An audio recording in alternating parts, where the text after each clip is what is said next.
Good afternoon, everyone. I'm Jack Knott, and I'm the Dean of the USC Salt Price School of Public Policy. And it's really my pleasure to be with you all virtually for this new faculty book seminar celebrating the publishing of Republican Party Politics and the American South, 1865 to 1968. This new scholarship about the Reconstruction and party politics manifests the saying that, quote, history is not just about the past, it also reveals the present, unquote. So I'm happy to introduce and hear from the authors about this really interesting and timely, especially timely book. You know, at the Price School, we celebrate faculty books not only because they make important contributions to their academic fields, but also because in many cases, such as with this book, they help us better understand and solve critical issues in policy, politics, or governance. So it's my pleasure to introduce our two authors. Jeffery Jenkins is the Provost Professor of Public Policy, Political Science, and Law here at the Price School. He is also the Judith and John Bedrosian Chair and Director of the Bedrosian Center and the Director of the Political Institution and Political Economy Pipe Collaborative. So he's a busy man, and his research focuses on American political institutions, including an emphasis on political parties. Boris Heersink is an assistant professor in the Department of Political Science at Fordham University. His research is also focused on American political institutions and especially national policy party organizations.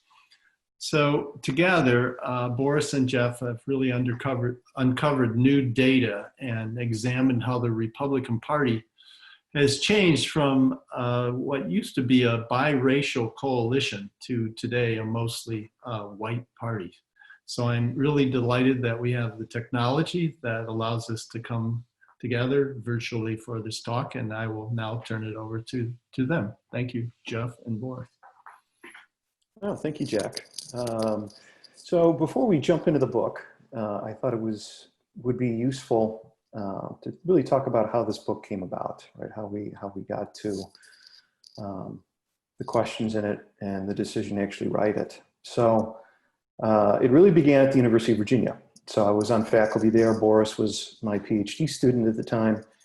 And we used to spend a lot of time just talking about things, talking about questions, puzzles that maybe social scientists, political scientists hadn't answered to that point. And in the course of that discussion, we came up with what we thought was a pretty interesting question, something that had never been answered before. And it was simply looking at Republican national conventions over time and noticing that for the Republican Party, the South always maintained a pretty sizable number of delegates at the National Convention. Roughly on the order of a quarter of the delegation was from the South in the late 19th century into the early 20th century. And one of the observations we had was, you know, during this time, the Republicans aren't winning a single state in the South, right? They're not providing any basis for a presidential nominee to actually win in November. So why did the Republican Party continue to give the South this, exceedingly large proportion of representation? So the initial question was, why does the South have such influence in Republican national conventions in the late 19th century and early 20th century? So we started by trying to answer that particular question. And that was a question that could be answered in a paper or later an article form. And there were a couple different reasons why that was the case, as we learned in terms of reading through the history, reading through newspapers at the time, reading the National Convention minutes. One was, simply for a while after Reconstruction, the Republicans thought that, maybe they could turn things around. They could win some southern states again. So there was a concerted effort for a couple of decades by Republican national leaders trying to regain a significant foothold in the South. Another reason was that, as the Democrats started to regain control in the South, they took away a lot of influence from Republicans, and especially Black Republicans. And by the later part of the 19th century, starting around 1890, we begin to see disenfranchisement laws get passed in the South, right, as Jim Crow begins. So another reason was that for a lot of Republican leaders, they simply didn't want to take away this last vestige of representation that Black politicians in the South actually had. They couldn't vote, really. They couldn't hold office any longer. At least they could participate in Republican politics. And then finally, we talk about, Republican presidential leaders begin to see these state parties as the basis for putting together a coalition at the National Convention.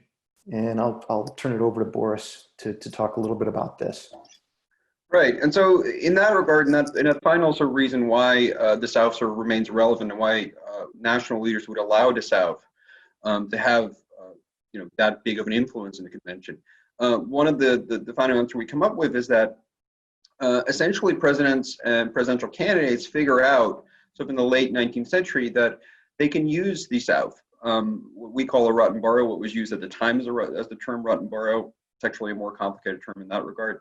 But essentially what you can do if you're a presidential hopeful is you can go to the South, you can go talk to these local party leaders, and essentially you can try to bribe them. You can try to convince them that in exchange for either giving them money directly or promising them patronage jobs, federal jobs that they can subsequently sell for profit, that if you're the most appealing candidate to support in that regard, they can get financial gain out of backing you at the National Convention.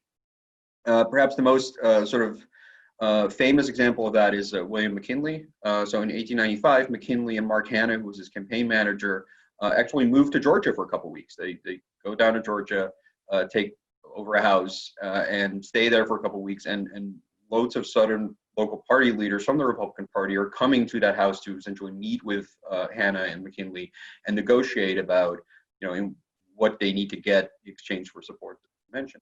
And that works out very well for McKinley. He gets 90% of Southern support at the convention that summer, and it helps him win the nomination. And so one of the stories that we sort of came up with too is that as time passes and it becomes clear the Republican Party isn't going to win, states in presidential elections, isn't going to win gubernatorial elections necessarily in the South anymore, that sort of rotten borough aspect becomes more important. And it also explains why national leaders allow the South to maintain that level of control, because they're valuable to them. So anytime there's attempt at lowering the representation of the South, these national leaders step in and basically put a stop to it because that's their delegates. Those are the delegates that are helping. And so we got that paper out. It got published in Studies in American Political Development. And then the next stage, we started thinking like, well, what else can we do about this? And I'll hand it back over to you. And it turned out that there was actually a lot left to do. As it became clear when we finished up the paper, there were a lot of angles on the topic that we hadn't yet covered.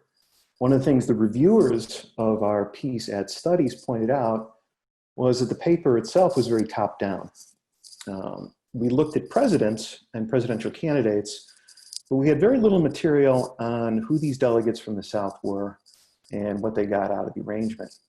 So we decided to work on a second paper that tried to address this. And one specific question in this regard was the issue of race within the party organizations. While there have been very little other research done on this, one particular work, Haynes Walton Jr.'s book, Black Republicans, looked at racial classes within the Republican Party organizations. And these clashes were between two groups, the Black and Tans, which was the original mixed race leaders of the post-Civil War Republican state parties in the South, and the Lily Whites, white segregationists, white supremacists, who challenged the Black and Tans for control over the parties in the late 19th and early 20th century. And as we began digging and writing the second paper, it quickly became clear there was a lot there. For almost every state, there were these remarkable stories and political actors that we had never heard of before. But they played, peculiar and sometimes very important parts in American political history. And so we realized that we weren't going to be able to do this whole topic justice in one more article, that it was going to take a full book to cover everything. And so we wrote a book.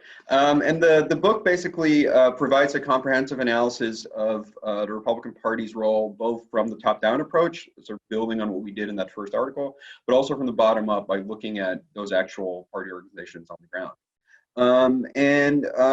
We basically identify sort of three main conclusions about the South, the Republican Party organizations there, and how it affects American politics more broadly. The first is that when we went into the paper writing it originally, and when we went into the book even, there was this sort of sense that the South probably wasn't that important to national Republican leaders. And one of the things we find is that it's really important to these national leaders throughout this time period. Republican presidents from Grant all the way through Nixon consistently cared deeply about the South. And they cared about it both in terms of winning their nominations and using Southern delegates as sort of a strategy of winning nomination and renomination. But they also cared about party building. And there's cases much earlier than we were aware of Republican presidents going out into the South and trying to rebuild the party there with the goal of winning elections again. The second thing we found is that while across all states, eventually all the local party organizations become controlled by lily whites, by the white segregationists who take over each of these party organizations. The timing is very different across all these states, and also the nature of the flip is pretty different. So there are some states where we see it happen basically around the 1890s, early 1900s. There's other states where it happens a little earlier. There's some states where it happens much later. And the extent to which Black Republicans are kicked out of the party differs too. There's some states where they get completely kicked out. There's others where some level of representation remains. And there's even one extreme outlier, Mississippi, where the Republican Party remains under control of a Black leader, Perry Howard, until the 1960 convention. And Black delegates make up a large majority, in some cases 100% of delegates for that state all the way through the 1950s. And finally, we find that it mattered a lot electorally whether or not the party was controlled by white people or Black people. So we look at that moment where the lily white takeover happens. After Jim Crow laws are passed, so after voters are basically limited to white voters in the South, the Republican Party does better electorally if the party is controlled by lily whites. That is, the more white the party gets, the better it does in presidential elections and gubernatorial elections, basically in that post-Jim Crow era. It's not good enough to actually win elections necessarily, but we see that as sort of an indication that it was a necessary step for the Republican Party to become acceptable to white voters in the South by essentially getting rid of the label of being the Black Party. And so those 3 points are sort of the core findings in the book. And we go about making them, sort of getting to this in 2 different methodological approaches, qualitative and quantitative. And Jeff can talk a little bit about the qualitative component.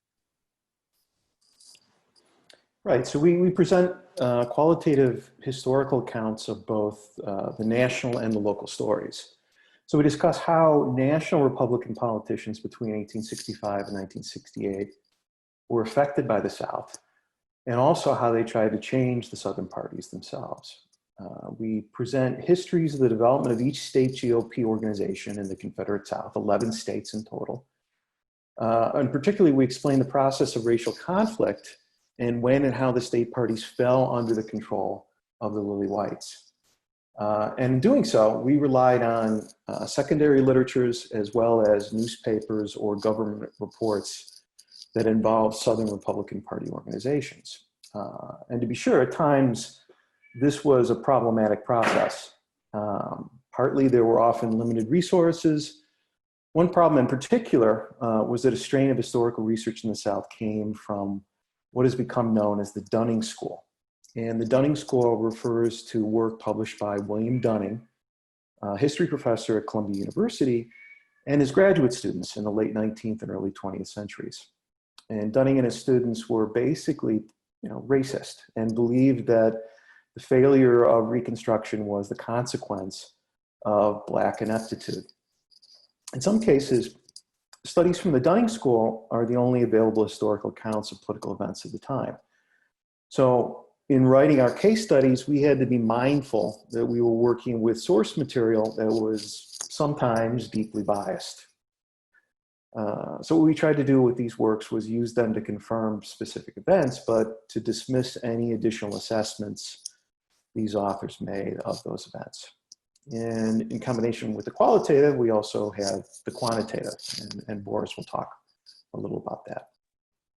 Yeah, so the quantitative data is essentially we try to get a sense of, for each state across time throughout this entire period, how basically the extent to which how black or how white the party was. And to do that, we look at convention delegates. And so the logic in looking at specifically convention delegates is essentially that as time passes, and as the Republican Party becomes basically incapable of competing for almost any type of elections, either at the state level or the local level, across these southern states, the real prize, the real sort of value of being in control of a party becomes being able to send convention delegates to the national convention. Like that's where their control comes from, that's where their influence comes from, that's sort of the metric of who's in charge of the party.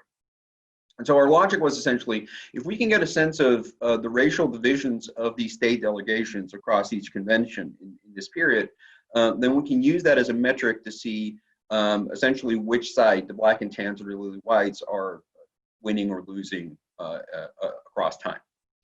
And we were able to get at that because the Republican National Committee throughout this period publishes a book every 4 years. It is basically the transcripts of the national conventions. So it includes all the speeches, includes debates about, policies or which candidate should be the presidential nominees, the vice presidential nominees. It also includes lists of all the delegates. And so generally speaking, that includes the name of the delegate, but of people who are actually seated for each state, and their hometown or city where they're from. And that's it. We were able to use that information then to go on ancestry.com predominantly, which is a genealogy sort of search engine. And we were able to use that data, those limited data points, to try to match those people to their original census forms. Because in the census, it's the best metric in the United States, where they always ask people's race, they ask people's name, they ask where you live. So if we can match the specific information about each delegate to a census form, then we can tell the race of that person. As you can imagine, that's a complicated process. One, these are a lot of people. So across all conventions that we were able to look at, it's about 8,660 delegates, which is a lot.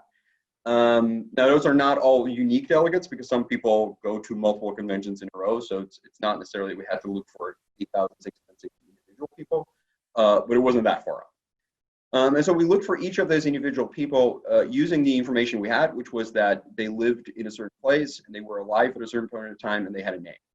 And we try to match those with available census forms. And in most cases, we were able to do a pretty good job in matching those. There's unsurprisingly a percentage of people that we were unable to find. For those people, we subsequently tried subsequent additional sweeps, essentially looking in newspaper archives, books, articles, any type of sort of available resources where we could try to find those persons and see if there was any reference to their race at all. All in, we were able to match about 84% of all the delegates to their race. Again, it's not surprising that we're missing some people. One is, the census is once every 10 years. Conventions are every 4 years. So in some cases, there's a lag of like 2 to 4 years between the most recent census and when someone appeared at a convention. People may have moved in that time period. People could have died. It's possible that people's names or hometowns were misspelled or misrepresented in the convention transcripts and all of that. So all in all, it's not surprising that we're not hitting 100%, but 84% is a pretty a good metric of the racial division.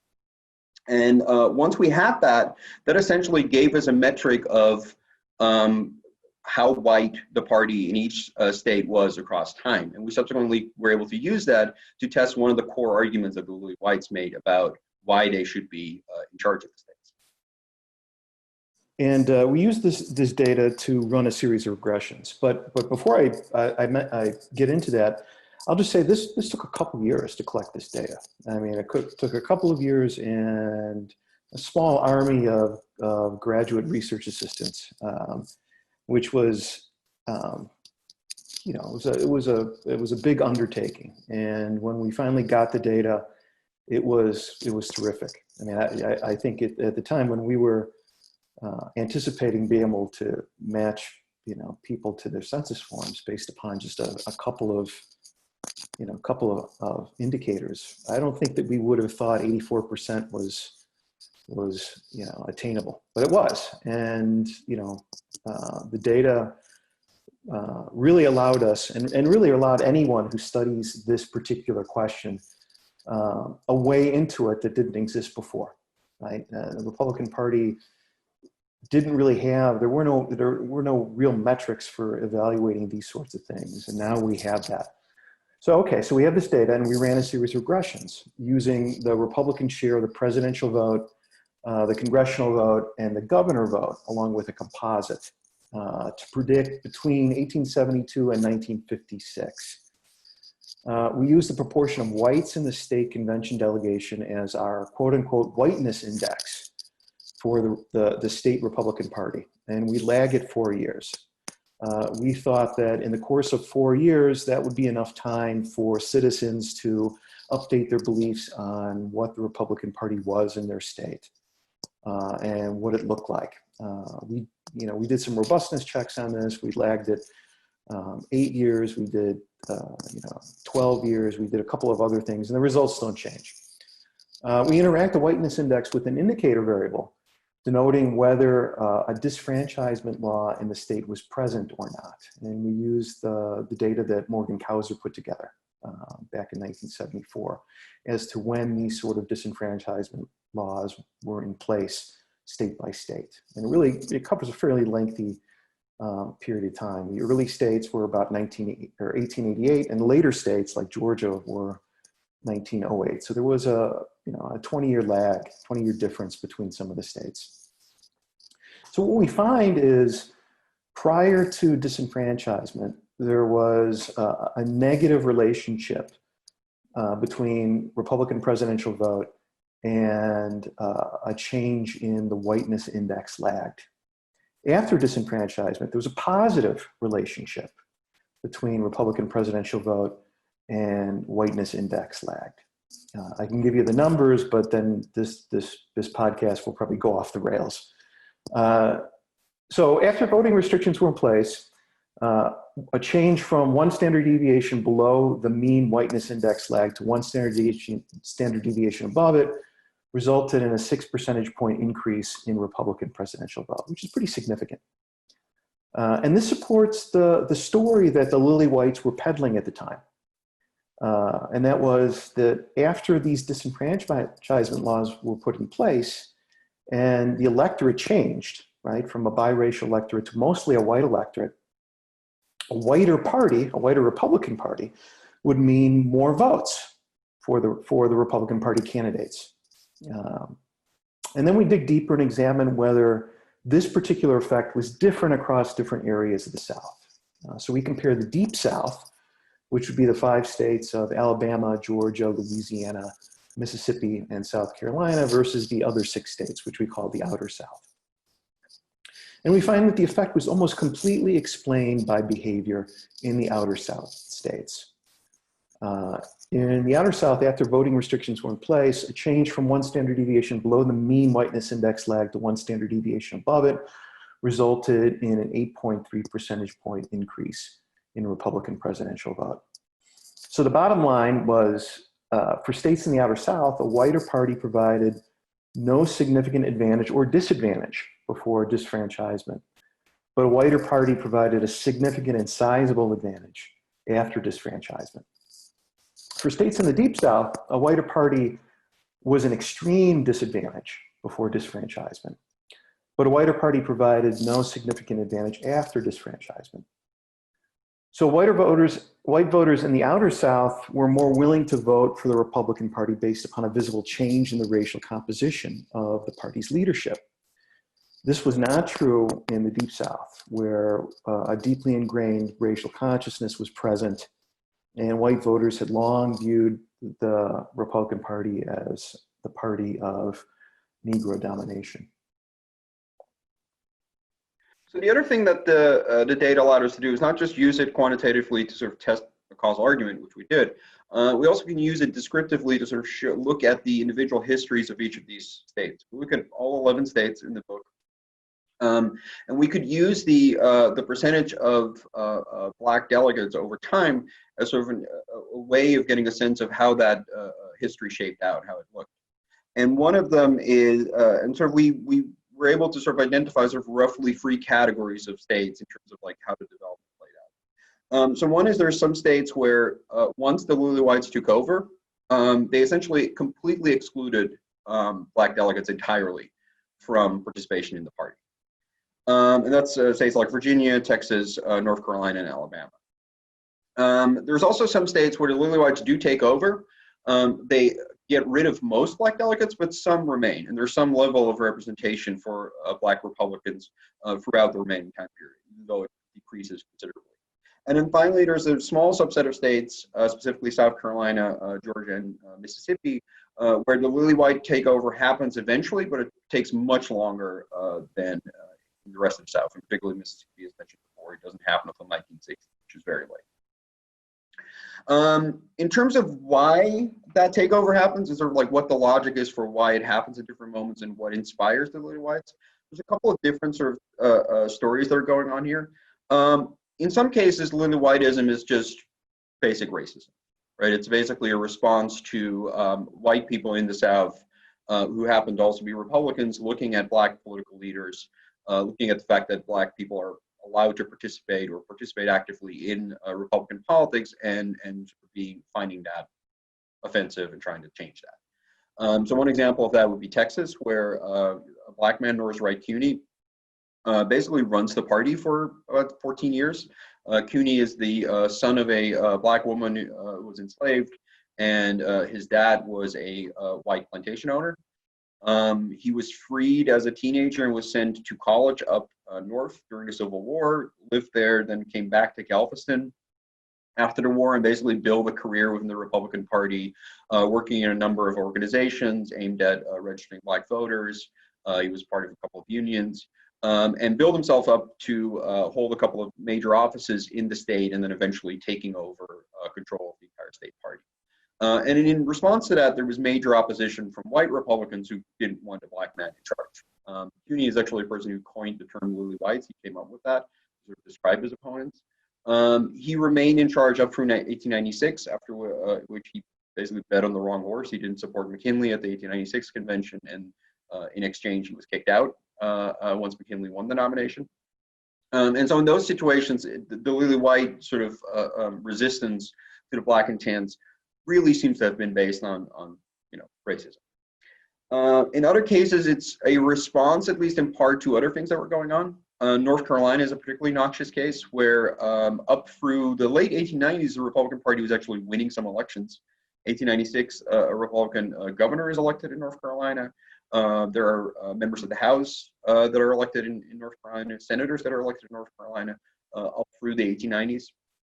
Including some Black Republicans. So one example is George White, a Republican member of Congress, a Black man elected twice from North Carolina, the only Black member of Congress at the time. And so the Republican Party is actually surprisingly successful up through the late 19th century in North Carolina until 1898, when the Wilmington insurrection happens. So in Wilmington, there's local elections, and during those local elections, a number of the Republicans essentially win a majority of the city council. And that includes a number of Black Republicans that get elected. And in exchange, Democrats in the city decide to riot. They set fire to the Black-owned newspaper office, and they basically just kick out the newly elected leaders of the city and replace them with their own people. So essentially what happens here is a coup d'etat in an American city. And nothing happens after that. So the state does not do anything to undo this. The federal government does nothing to undo it. It's basically allowed to left standing. The only thing that does happen is that after all, things quiet down a little bit, Democrats and populists in the state legislature say, clearly this is because we allow Black people to participate. It's too unruly. It upsets too many people. We should create new laws that basically ban Black people from participating, and they do. And so if you look at election results in North Carolina, you're seeing dramatic change in results on the basis of that. So George White, who I mentioned before, the Black member of Congress, in 1898 wins re-election with around 50% of the vote. I think the difference is about 8 points with his closest competitor. So not a landslide, but a comfortable victory. In 1900, when Jim Crow laws are on the ballot as a constitutional amendment, White does not run for re-election. There's a lot of terrorism and attacks against Black voters trying to sort of keep them from participating. A Democrat wins that seat with 60% of the vote. And 2 years after, when Jim Crow laws are actually on the books, a Democrat wins that seat with 99% of the vote. So we're going in 6 years from a Black Republican winning by an 8-point margin to a white Democrat winning with 99% of the vote. After those Jim Crow laws are on the books, white Republicans in the state party decide to essentially kick out all Black people from the party. And so Jared Pritchard, who's a senator, basically goes into a major state convention and says, we have to get rid of Black people. The only way we're going to be competitive is if we entirely exclude them. And so North Carolina, from that moment onward, has 0 Black delegates throughout the rest of the time period that we look at. In other cases, that relationship between the Black and tans and lily whites is a lot more complicated. And we came across some cases that really surprised us, where the kind of interactions, not just between the Black and tans and lily whites, but also with Black Republicans and Democrats in the South was really surprising. So I'll just talk about a couple of those cases. So Tennessee, where you had Black Republican leaders, and notably that was Robert Church Jr., actually worked with Democratic Party bosses in Memphis and helped mobilize Black voters to vote Democrat. The result in Tennessee was essentially 2 wings of the party, 2 geographical wings, one in the West, in which Church had a Black and tan group, and one in the East that was more lily white. In other cases, the lily whites first excluded Blacks entirely, but then adjusted their approach later on. So in Florida, Black representation at national conventions was 0 in 1932 and 1936, but it reappeared in 1940. It was positive again in 1940. And the reason was that Florida was forced to repeal the poll tax in 1937, which inspired Black activists to start registering Black voters and send alternate delegations to the Republican convention. In response, the lily whites decided to give a small number of seats to Blacks to keep down the issue of racial integration. And finally, there are a small number of states where the Black and tans managed to hold on much longer. In South Carolina, a Black and tans organization was run by a white man, Tylus Joe Tolbert, who controlled the party through the 1928 convention. He did not like to wear ties, and that's the reason for the moniker. Tolbert was very controversial, both in South Carolina and as a national leader for the corrupt nature of his machine, which relied on selling federal offices. And maybe the most interesting case was Mississippi. We talked a little bit about that already. The Black Republican group there managed to hang on the longest. The Black and tan leader, was named Perry Howard. He was a Black man who took control of the party in the 1920s and remained in charge until the 1960 National Convention. And Howard managed to remain in power despite the fact that President Herbert Hoover tried actively to have him replaced with a lily white organization.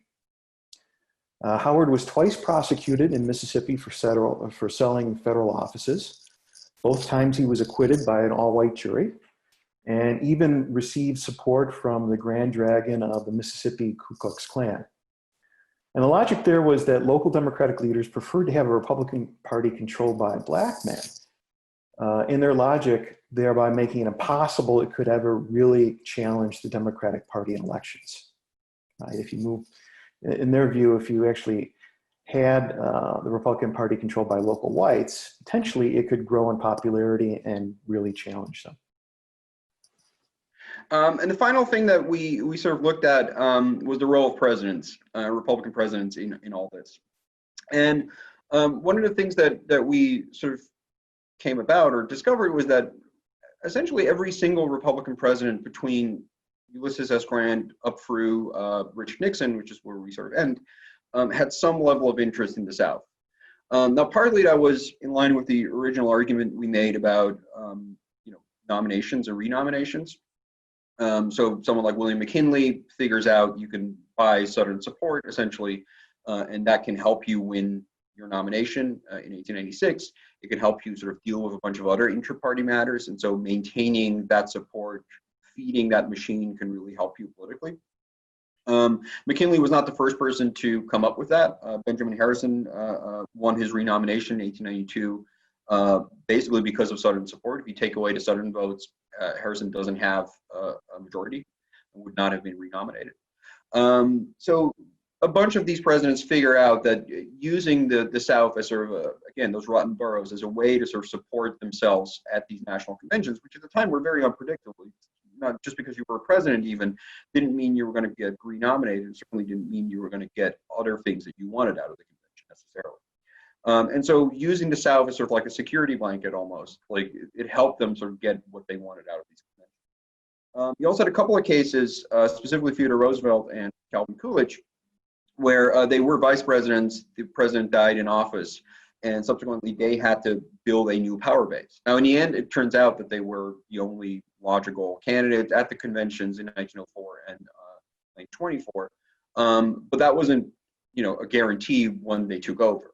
In both cases, Roosevelt and Coolidge were concerned about whether they were able to actually win their nomination. There were specific other political actors they thought might have a chance of challenging them successfully at those conventions.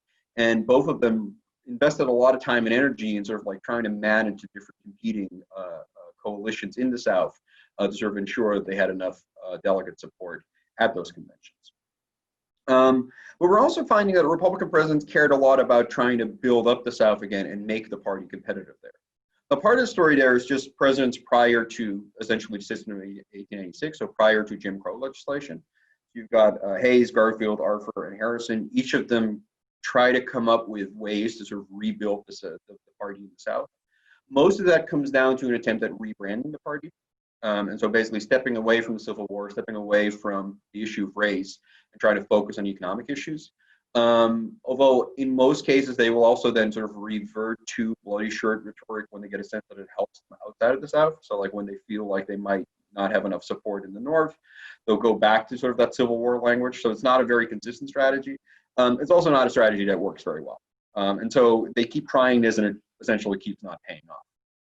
Once McKinley takes over and the Republican Party is in a very comfortable position electorally everywhere else in the country, we see a decline for a bit. So McKinley, Roosevelt, Taft, none of them really care about rebuilding the party as a competitive force in the South. But starting with Warren G. Harding, presidents do care.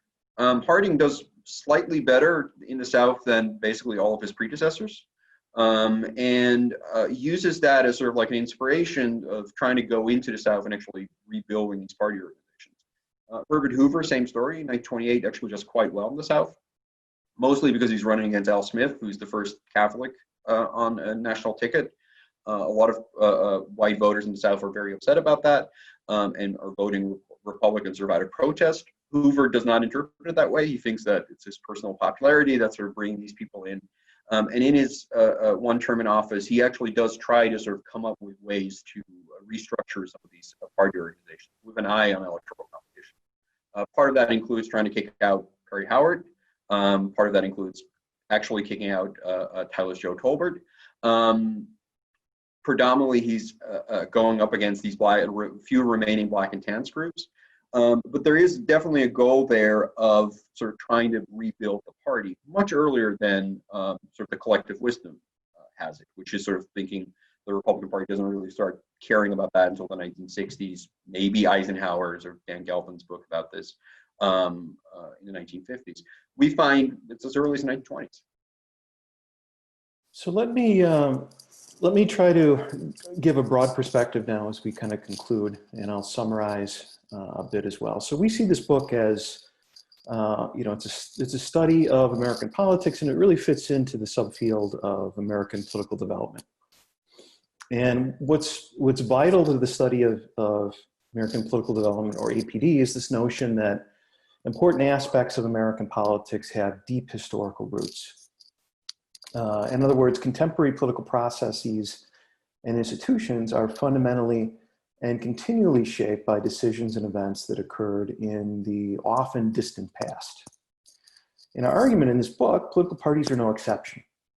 In recent years, political scientists, pundits, journalists have spent quite a bit of time studying the rise of racial identity, especially white identity and white nationalism in contemporary American politics.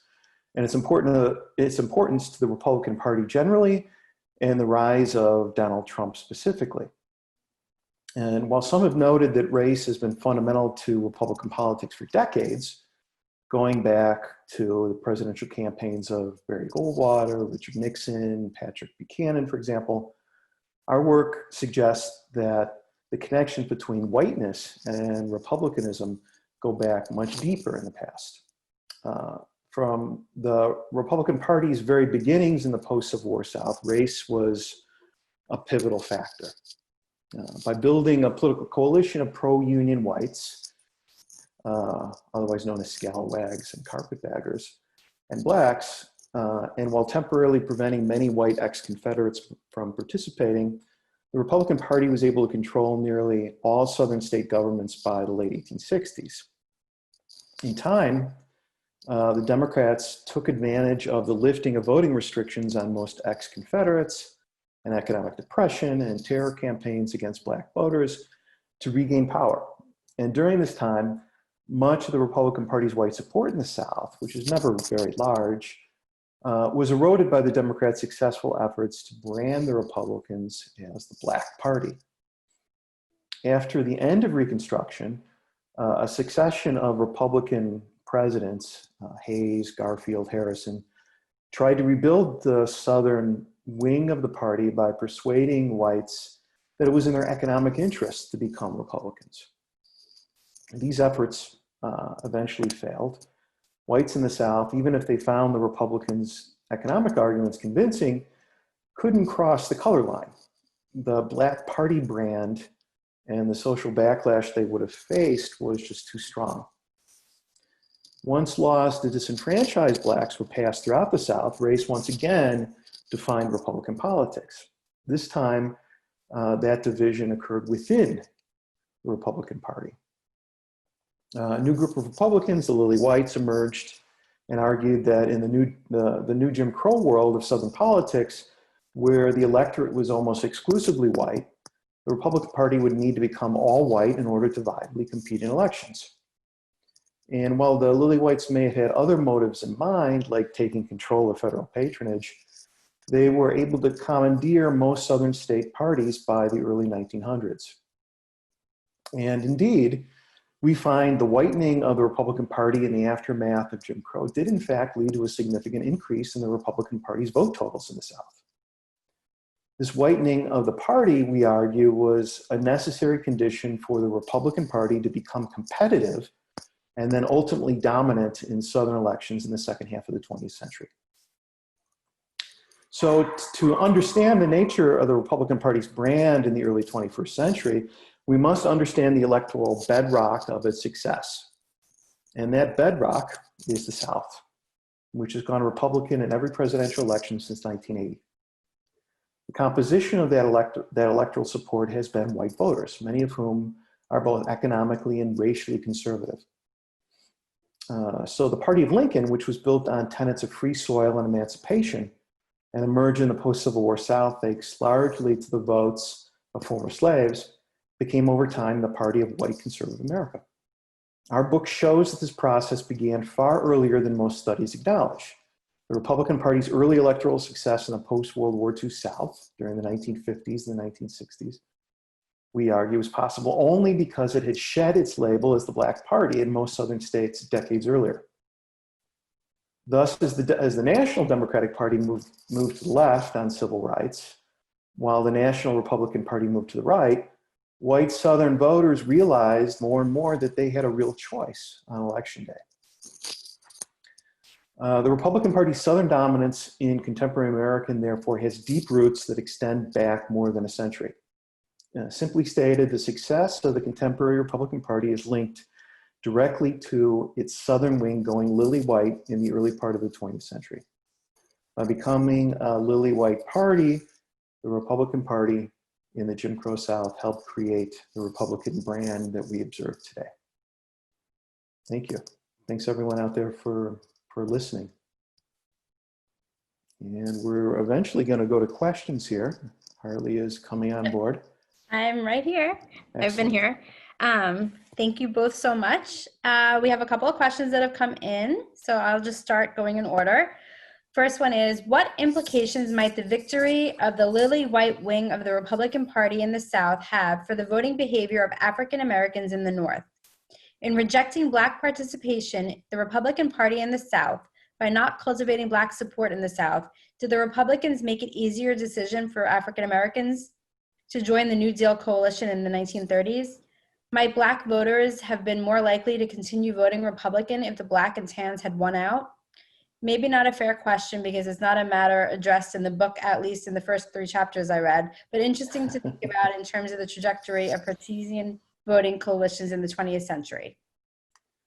So I think probably I and Boris would probably have some things to say here.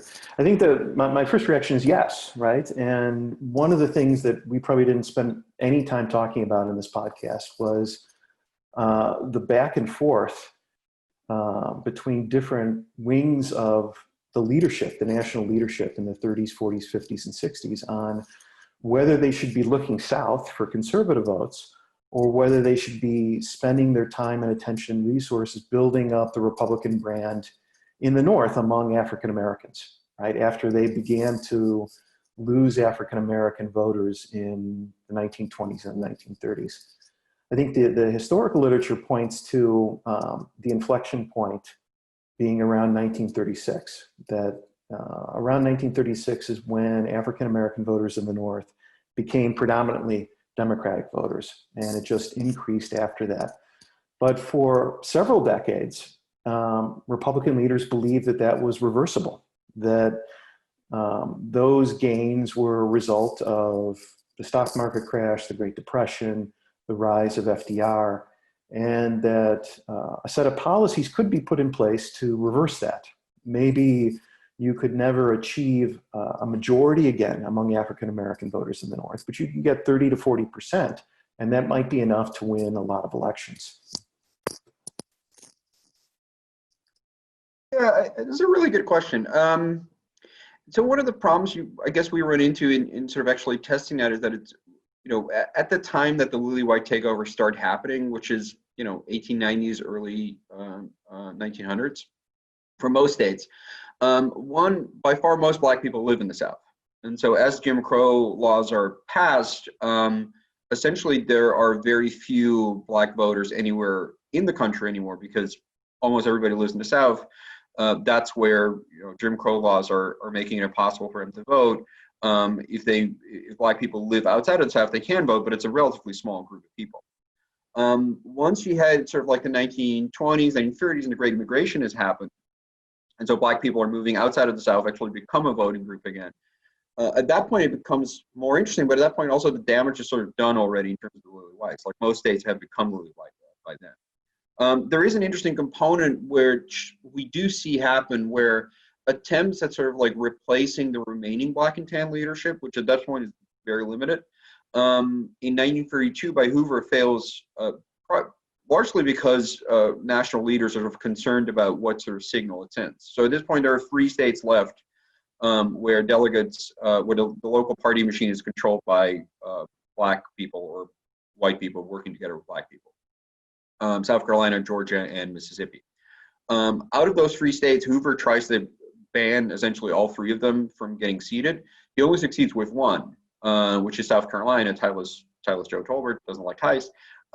He gets kicked out. The Georgia and Mississippi delegates are seated, and sort of one of the arguments for why that happened is that those were the parties that were led by Black political leaders. And so there was this sort of sense of optics where, like, you kick out Perry Howard, how is that going to look towards Black voters in the rest of the country? So there was definitely a concern that sort of how the party dealt with the lily whites and the black and tans as time moved on, that was something that was going to affect voting behavior. But it was also an issue where, like, there really weren't that many black and tans left by the time that, you know, it became really important just for the party to try to win back Black support, for that to be a really crucial element to it. The next question is, I'm really curious about the Mississippi case that Boris mentioned about how the state was an outlier in the persistence of Black leadership up to the 1960s. What accounts for this? And what accounts for the early set of conquests by the Lily Whites?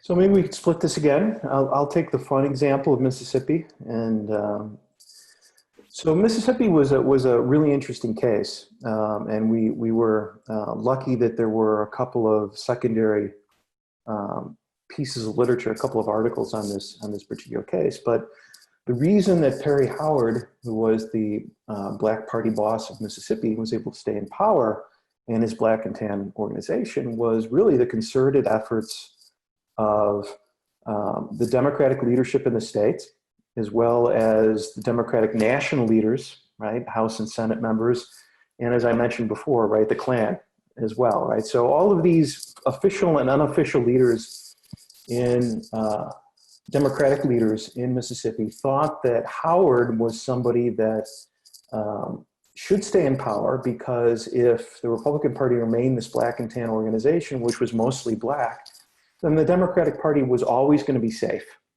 That if a true lily white party emerged in Mississippi, potentially it could grow in popularity and actually challenge the Democrats for control of the state.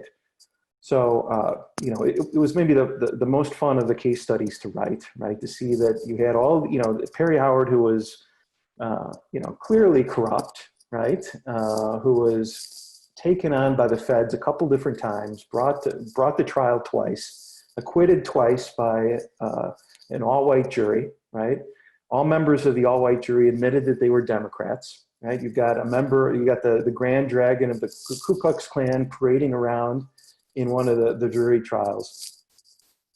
And Howard gets off, right? Eventually he's stripped by the Republican leadership of his patronage ability, but he remains the Republican Party boss through 1960, never goes to jail, and, you know, lives a pretty good life, right, for everything that he did. The other cases are, you know, interesting as well. There are no kind of like smoking gun neat stories, but Boris can talk a little bit about, you know, Virginia, North Carolina. Yeah, so I don't think we came up with a very clear, straightforward answer for like why some states, you know, the exact timing of the lily white to the black and tan to lily white flip. Clearly, Jim Crow legislation is a core element to it, right? Where once those Jim Crow laws are passed, black voters can no longer vote effectively within those states, and prior to that moment, often black voters were at least a really major voting group, if not the core voting group for the party locally. Once the Jim Crow laws are passed, that power just goes away. And so that was a moment in a lot of states like North Carolina for sort of white leaders to step up and try to, you know, kick them out. In some cases, there's some third-party cooperation where there are sort of white segregationists who either run as populist or come up with their own version of a Republican Party at some point, try to cooperate with the traditional Republican Party, are co-opted into the party and then take over and get rid of black leaders. In other cases, there's sort of weird sort of historical quirks that happen where, I want to say it's Arkansas the Remmel machine? Yeah. So in Arkansas, you have a situation where the Black and Tan survived relatively long. It's run by, I'm blanking which of the two it is, a guy called Remmel. Harmon Remmel.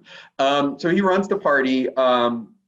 Basically gets kicked out in the 1910s by his cousin, Gus Remmel, who basically takes over, tries to turn it into an actual lily white machine, succeeds. So for a couple of years, there's next to no Black participation at all in a national convention.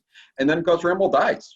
And so the other Remmel guy comes back in and is like, I'll take over again, and restores a lot of Black representation. It never becomes as high as it was before, but it's a sort of situation where they reconfigured a party in a way that it actually, is at least a little bit mixed race.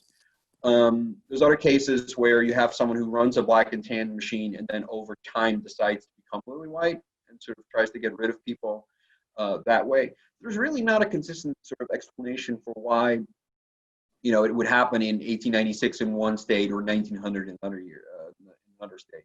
The outliers, South Carolina, Mississippi, Georgia, where Black and Tans really last way longer than in any other of the states. Those are cases where it essentially allows them, once they hit 1932, they're essentially safe for a bit. Because once FDR takes over, patronage goes away. And the actual value of being in charge of the state party becomes basically irrelevant in those states. Because one, there's nothing to win, but also you're no longer controlling jobs. And so once Perry Howard, the Georgia machine hit 1932, essentially they're okay and they can ride it out a bit longer. Okay, the next question is, what kind of patronage was distributed to Black and Tan party leaders in the Southern Republican parties in order to secure their support in national conventions? So this is a question that kind of touches on, things that we're actually doing right now, right? So we wrote a book and we haven't gotten the South out of our system completely, right? So one of the things that we're doing, one of the things I've been doing and we will be doing together probably in the near future is really study kind of the nature of patronage in more detail. So between 1928 and 1930, there was a set of congressional hearings in the Senate looking at the distribution of patronage in the South. There was was it a postal worker in Georgia who committed suicide? It was a and left postmaster. a suicide note.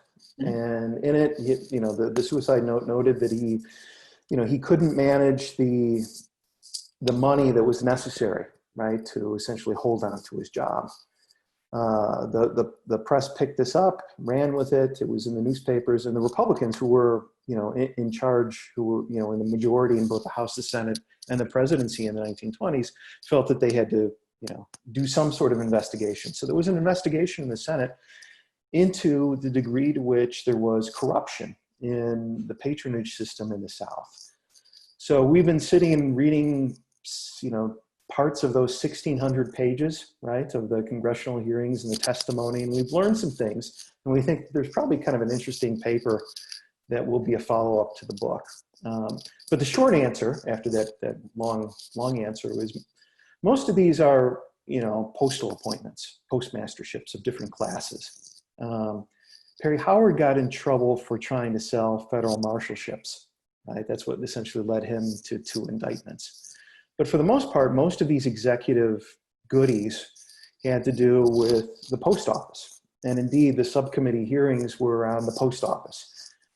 They dabbled in other areas of executive patronage, but for the most part, it was essentially these postmasterships that were given away. And, they were not, this was more than just walking around money. This was a fairly large sum of money at the time. And, we're finding that, if you wanted a postmastership, you had to essentially give money at the front end. If you wanted to keep that postmastership, you had to keep giving money while you had it. And this went in the pockets of the state party leaders. And Right now, we're talking about whether we can do any systematic data collection of what's in the hearings, right? Exactly how much was collected, what was expected, how this varied by state, to what degree, if you did not pay, whether you would have been able to keep your job or not. I don't know that all of these questions can be answered definitively based upon what's in the hearings, but there are some interesting,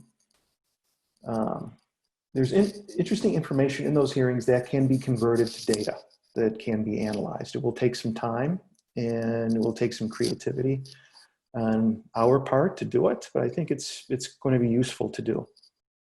Yeah, it's as Jeff mentioned, the Georgia case, right, where the postmaster committed suicide, actually murdered someone and then committed suicide. In that particular case, he had been charged $2,000 at the time to get his job, which translates to about $30,000 today's money. So it was a substantial amount of money that you had to lay down to sort of get that job. So we have a couple of those cases throughout the different state case studies, particularly when it's sort of like that investigation hits and we sort of get some insight into it. But those are kind of amounts that you'd have to pay down for a good federal job. And one of the things that we are trying to sort of get at more with the sort of the new project is sort of thinking about, well, how does that party machine system actually work, right? So we have that sort of traditional way, and this is how I teach it to my students.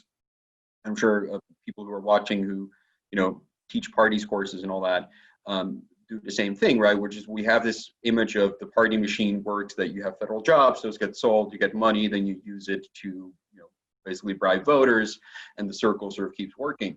But we don't really have a great political science perspective yet on how those party machines really work. Jeff Broxmeyer has a book coming out soon, which hopefully will help clarify a lot of that. But we think there might be sort of an additional project in here, sort of looking at that specific case from the 20s and the data we can get out of that in terms of like basically the financials of it, like how did it work, how much money did you have to pay down to get the job, how much money were you getting for the job, what other sort of sources of income could you get out of it, and how much money probably went into those state parties.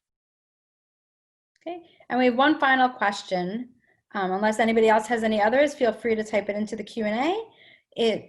Could you both say a bit about what impact the cross-state differences in these parties between, say, 1900 to 1950 had on subsequent or even contemporary two-party politics in these states?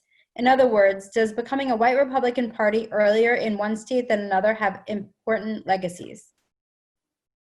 I'll answer this in a particular way, and Boris can tackle maybe a different angle. So this was the nature of the regression equation. I mean, so what we wanted to do was we wanted to find whether there was systematic effects. What was nice is that we had variation in terms of the whiteness of the Republican Party in every state in every presidential election year, and we had variation as to when each state adopted disenfranchisement laws. So what we can say is that the average effect, right, across the 11 states was that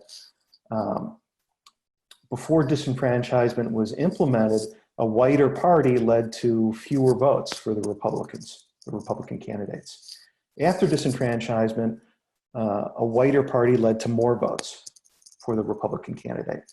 And that difference is significant, right? So the legacy that we try to get out of this book is one of a systematic legacy across the South during this time with regard to the Republican Party.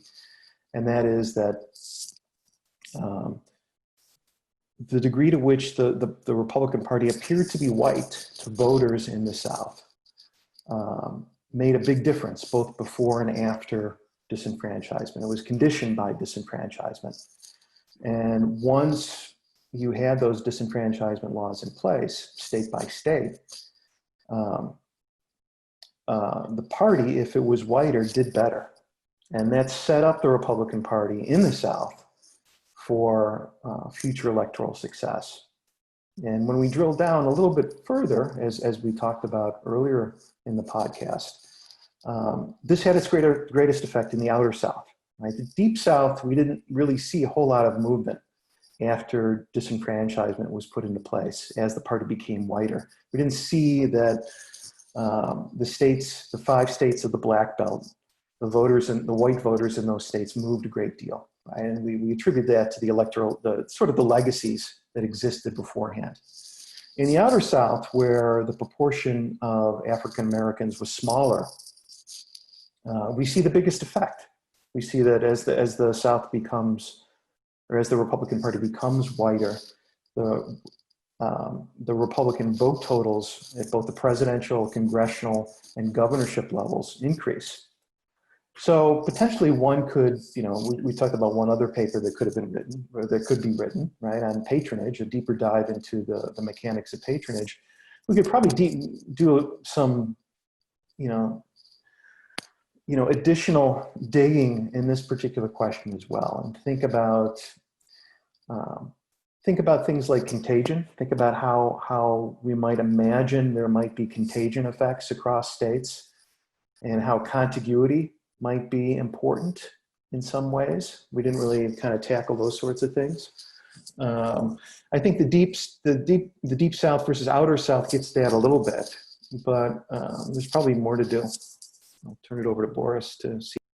Yeah, we did talk about sort of like, could we sort of methodologically try to get at that question, right? Is it that if you go lily white in 1900 versus if you go lily white in 1910, does that help you win presidential elections sooner in that state? And we couldn't, I don't think we could quite figure out how we could do that in a way that sort of made sense. But at the same time, sort of like the way we ended up doing it, which is just looking at immediately after, the next election cycle, after a party becomes whiter, does it gain electorally out of it? And the answer being yes, particularly for the outer South. Anecdotally, I mean, some of those states that we count as the outer South, so the outer South is, I looked it up, Arkansas, Florida, North Carolina, Tennessee, Texas, and Virginia. Those are also some of the states where the Republican Party actually starts performing really well the earliest, right? It's in the deep South, it takes much longer for them to start winning gubernatorial elections, start winning senatorial elections.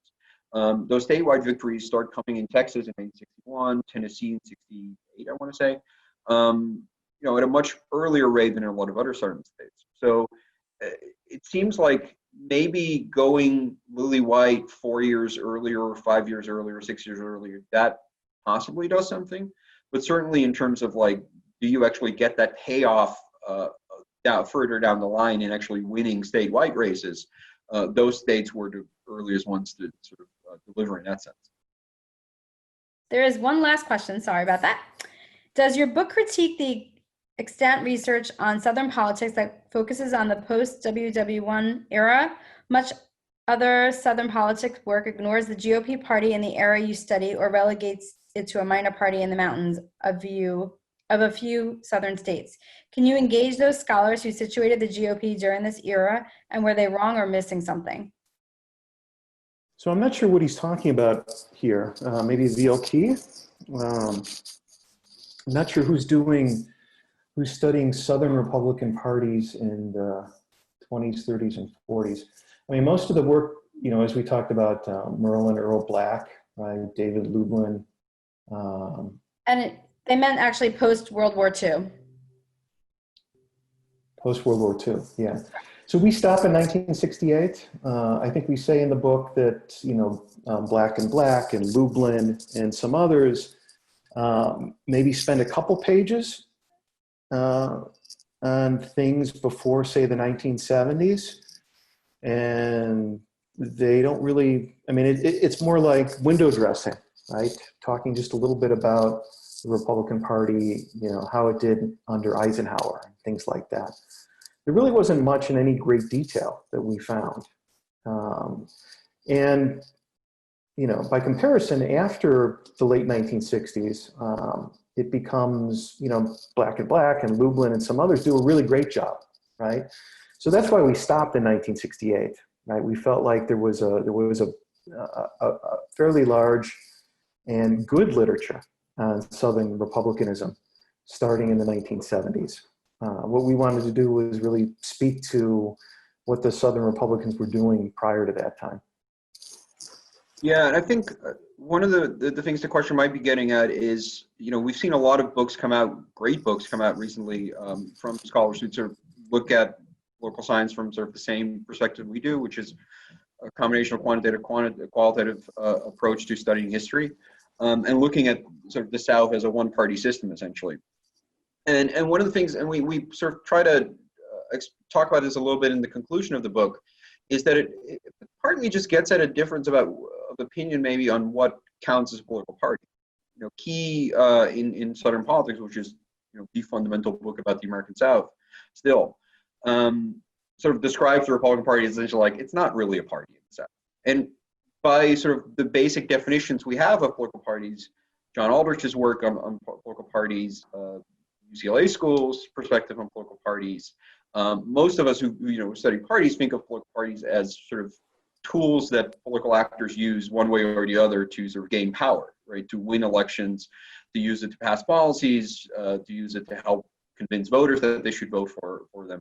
And political parties in the South, the Republican parties in the South, are not political parties by that metric. And so I think a lot of the existing literature that has sort of dismissed the Republican parties across the South as sort of being irrelevant, they're not wrong in that they're irrelevant in terms of like, they're not political parties as we usually think of them, but they are relevant because they are these organizations that remain around and, as we show, actually have really major influence on American political development at a state level and at a national level throughout this entire period.